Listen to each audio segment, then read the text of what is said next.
সম্মানিত ভাই বোনেরা, সেদিন একটা মব সৃষ্টি করা হয়েছে পার্লামেন্টের ভিতরে। আপনারা বাইরেরটার কথা বলেছেন, ভিতরে এদেরকে দাওয়াত দিয়ে খেয়ে নিয়ে গেল।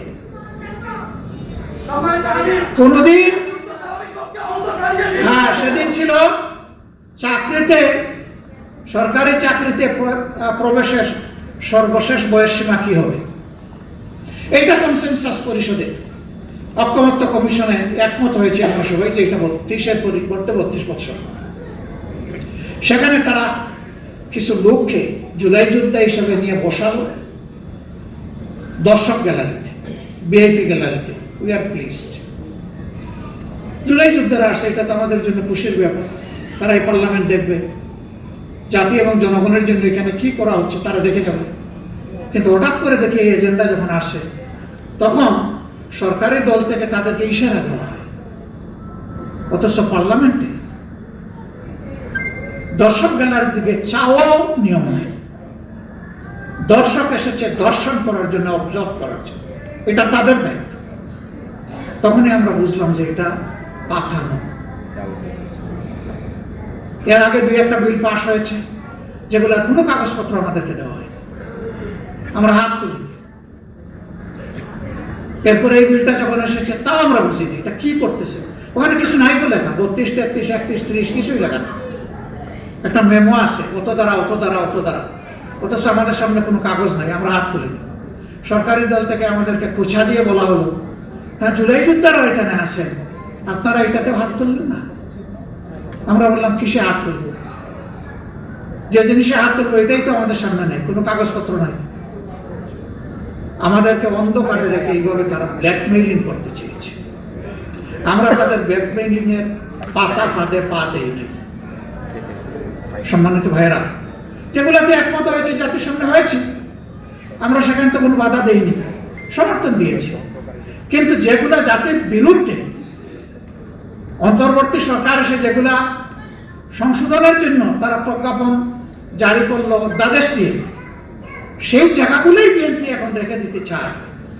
এটা নিঃসন্দেহে তারা ঘোষণা দিচ্ছে যে তারা আবার ফেসিবাদ কায়েম করতে চায়। ইনশাল্লাহ দিব না, ত্যাগ এই দেশবাসী স্বীকার করেছে, করব ইনশাল্লাহ। সর্বশেষ কি হয়েছে দেখেন, এতটুকু জায়গাও ছাড়ার কলিজা তাদের হলো না। জুলাই জাদুঘর, এটা জুলাইয়ের একটা বাস্তব চিত্র। আমি সেখানে গিয়েছিলাম, নাহিদ ইসলাম ছিলেন, আমরা এখানে ঘুরে এসেছি। ওখানে আয়নাঘরটাও আছে, গেলে দেখবেন কি জিনিস, একটা কবর, অন্ধকার একটা কবর, কবরের সমান একটা জায়গায় একটা মানুষ থাকে, খায়, ঘুমায়, পেশাব পায়খানা গোসল সবকিছু ওই জায়গার মধ্যে, একটা কবর। সেইগুলো ওখানে তুলে ধরা হয়েছে। এই জাদুঘরটা হবে জাতির সম্পদ। ঐকমত্য পরিষদে বসে একমত হয়েছে, আবার সংসদের বিশেষ কমিটিতেও সবাই একমত হয়েছে যে যেভাবে প্রস্তাবনা এসেছে অনুকূল অবিকল রেখে, অনুরূপ এবং অবিকল রেখে সেটাই পাস হয়। হঠাৎ করে সংসদের ভিতরে সমস্ত রেওয়াজ রীতিভঙ্গ করে সরকারি দলের একজন এখানে সংশোধন দিয়ে বসলো, আমরা কিছুই জানি না। এটাকে দলীয়করণ করার জন্য বলা হলো এটা সংস্কৃতি মন্ত্রণালয়ের অধীনে, এখানে মন্ত্রী অথবা প্রতিমন্ত্রী না থাকলে এটা চলবে কিভাবে। আমাদের পক্ষ থেকে আমাদের চিফ হুইপ কথা বললেন, আমরা বললাম যে এই ধরনের শত সহস্র প্রতিষ্ঠান বাংলাদেশে আছে, এগুলার প্রধান মন্ত্রী কিংবা প্রতিমন্ত্রী নয়। আর এটা কোনো সাধারণ জাদুঘর নয়, অথবা জাদুঘরের কোনো শাখাও নয়। এটা গোটা জাতির সেই 47 থেকে শুরু করে 24 পর্যন্ত ঐতিহাসিক জিনিসগুলো এখানে তুলে ধরা হয়েছে। এই জাদুঘরটাকে আল্লাহর রাস্তে আপনারা রাজনীতিকরণ করবেন না।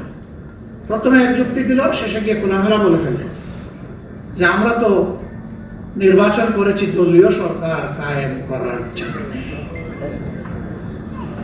দলের বেড়াল বের হয়ে গেছে, জনগণের সরকার কায়েম করার জন্য নয়, দলীয় সরকার কায়েম করার জন্য।